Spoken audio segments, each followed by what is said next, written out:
Il y a bien longtemps, le royaume de Vanna était célèbre pour son avarice. Les habitants, avares de nature, préféraient économiser chaque sou, même si cela signifiait subir les augmentations d'impôts imposées par le roi. Un jour, l'avarice prit une tournure inattendue. Les animaux devinrent indésirables.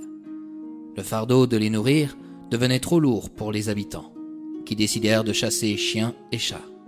Cependant, cette décision eut des conséquences déroutantes.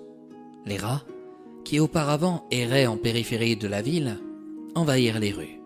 Affamés, ils dévorèrent toutes les réserves de nourriture, y compris celles du roi.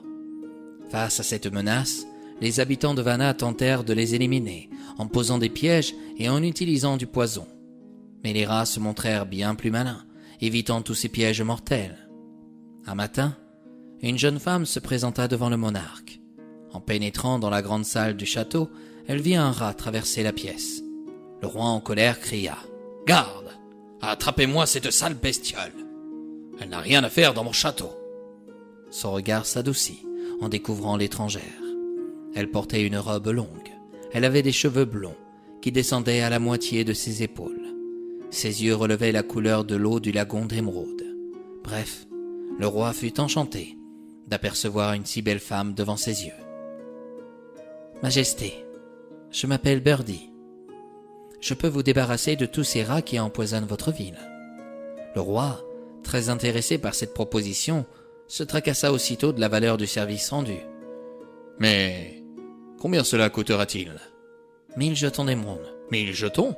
Se surprit le roi. Durant quelques instants, celui-ci s'interrogea.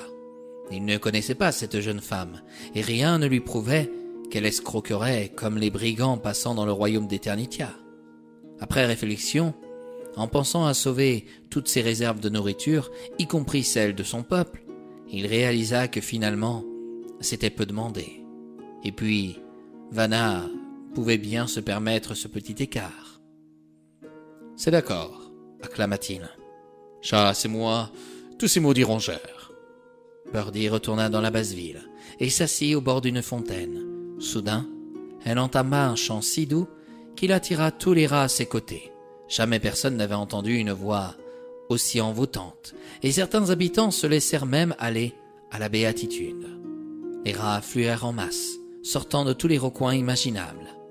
Greniers, caves et autres abris. Ils se rassemblèrent autour de la jeune chanteuse. Lorsque Birdie réalisa qu'ils étaient tous réunis, elle commença à marcher, quittant la ville tout en continuant son chant ensorcelant. Traversant un pont, elle ôta ses chaussures et se dirigea vers le centre d'une rivière menant au lagon d'émeraude. Les rats suivirent la magicienne dans l'eau. Incapables de nager, ils finirent tous par se noyer. Fous de joie, les habitants de Vanna s'écrièrent « Hurrah! Hurrah! Nous sommes enfin libérés de tous ces maudits rongeurs !» C'est alors que la jeune femme retourna dans le château pour réclamer son dû. Mais le roi lui répondit d'une manière choquante. « Tu nous as débarrassés de ces sales bestioles en quelques heures seulement. 1000 jetons d'émeraude, c'est beaucoup trop. Tu n'en recevras que 100. C'est amplement suffisant. » « Pardon ?» s'étonna Birdie. « Nous nous étions mis d'accord sur la somme, et vous souhaitez me payer 10 fois moins ?»« Si tu n'es pas contente, tu peux partir bredouille, et puis tu n'es qu'une femme. » Birdie se fâcha et rétorqua. « Puisque c'est ainsi, votre royaume en paiera durement les conséquences. » « J'en doute. » Les Vanniens saluèrent la décision de leur roi, avec des applaudissements nourris. Non seulement il les avait débarrassés des rats, mais en plus, il avait évité de se faire berner comme cette pauvre Birdie. Ils estimaient qu'avoir une voix envoûtante ne donnait pas le droit de tout se permettre. Alors que Birdie traversait Vanna, elle fut accueillie par des quolibets et des grimaces. Il était clair qu'elle n'était plus la bienvenue dans leur cité. Quelques jours plus tard, Birdie revint sur la place du marché. Tout semblait avoir repris son cours paisible, et les habitants semblaient l'avoir déjà oublié. Seule différence notable, sa robe, autrefois rouge, était désormais verte. Elle commença à chanter. Les Vanniens furent captivés par sa voix harmonieuse, bien que différente de celle entendue lors de l'épisode des rats. De plus, sa mélodie attira tous les enfants du royaume. Soudain, Birdie se leva Et, cette fois, elle se dirigea vers l'est, en dehors de la ville, accompagnée des petits Vaniens. Ils traversèrent le bois de Gavra et se rendirent dans une grotte au pied des montagnes d'Artica. La voix de Birdie n'était pas puissante, mais elle avait un don étrange. Même après son départ, sa musique semblait résonner dans les lieux qu'elle avait touchés pendant des heures. Le soir venu, sa mélodie enchanteresse s'arrêta brusquement. C'est alors que tous les Vaniens réalisèrent l'absence de leurs enfants.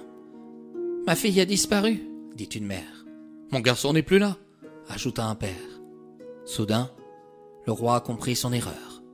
Le lendemain matin, il se montra devant son peuple. Les chevaliers de Vanna avaient beau chercher, les petits Vaniens demeurèrent introuvables. « Peuple de Vanna, une jeune femme s'était présentée à nous pour nous rendre un service. Elle m'a fait confiance, à moi, votre roi. Et j'ai refusé de lui payer ce que je lui devais pour éviter des frais inutiles. Nous devons admettre que notre avarice nous coûte cher à tous. Nous avons perdu nos enfants, qui demeurèrent un trésor bien plus grand, conclut-il. C'est alors qu'à partir de ce jour, le royaume de Vanna effaça la monnaie de sa cité. Le roi décida que pour bien vivre, il fallait s'aider les uns les autres et profiter de ce que la vie nous donne humblement. Chaque Vanien avait le devoir de ne pas abuser de toutes les libertés qu'on lui accordait sous peine d'exil.